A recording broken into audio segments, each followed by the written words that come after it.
और नबी पाक का जिक्र हो दीवाने खामोश रहेंगे। सुभान अल्लाह कहते रहिए मचल पे कि क्या बताऊं कि क्या मदीना है कि बस मेरा मदीना है बस मेरा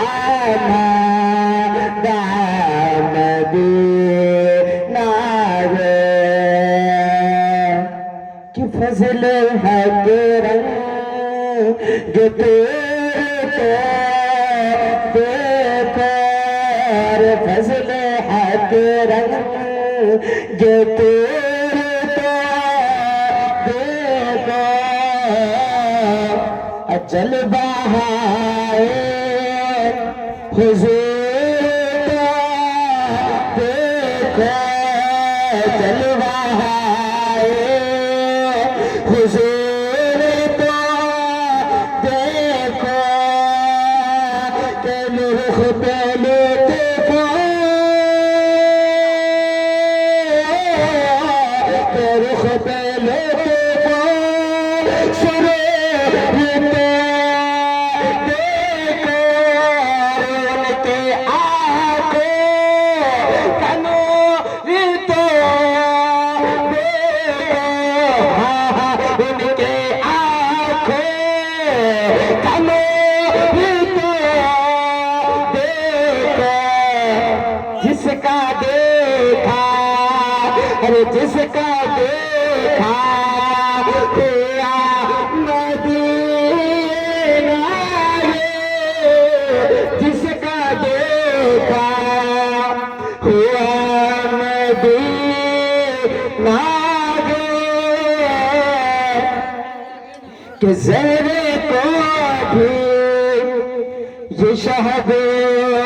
कहते हैं और आगे ज़ुल्म सितम पे चलते हैं कि बेवफाई और बेवफाई की राहों पे चलते हैं दुनिया वाले अरे ये दुनिया वाले तो दर्द देते हैं और जख्म देके दवा मदीना है क्या बताओ कि क्या मदीना कि हिस्से ताज सिकंदर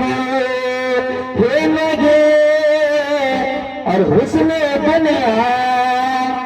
कि जोस्तजो है लगे कि कोई आका सखुबरो है नहीं अरे कोई आका सखुबरो है लगे कि दिल में अब तो आरज़ू है लगे दिल में कोई अब आरज़ू है लगे मेरे आका है या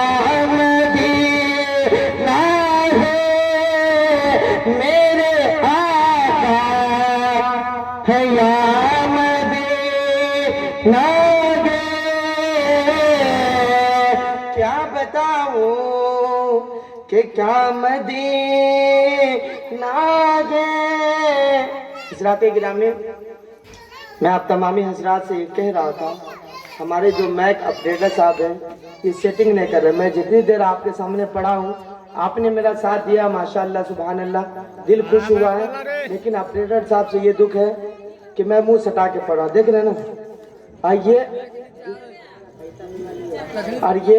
ये सोच रहे हैं इनको सेटिंग नहीं कर पा रहे ये सोच रहे हैं कि आवाज निकल ही रही है तो फिर क्या फायदा। लेकिन मैं अभी पढ़ रहा हूँ इसके बाद बयान। आज हमारे इमाम साहब हमारे वाली साहब हमेशा सुनाते रहते हैं वहां से मुझे बुलाया गया मुकम्मल सुनने के लिए। आपने इनकी इजाजत लेके मैं कुर्सी पे बैठा हूँ, सोच रहा हूँ कुछ नाज शरीफ की शक्ल में हो, कुछ बयान की शक्ल में हो सुनाऊं। लेकिन अगर मैक ऑपरेटर सेटिंग सही कर ले तो सुनाने में मजा आएगा। शादी की महफिल है, शादी की तरह पढ़ा जाए तो पढ़ने वाले और सुनने वाले दोनों के अंदर ज़ौक़ व शौक़ दोनों पैदा हो जाएगा। मैं चाहूँ ये मैं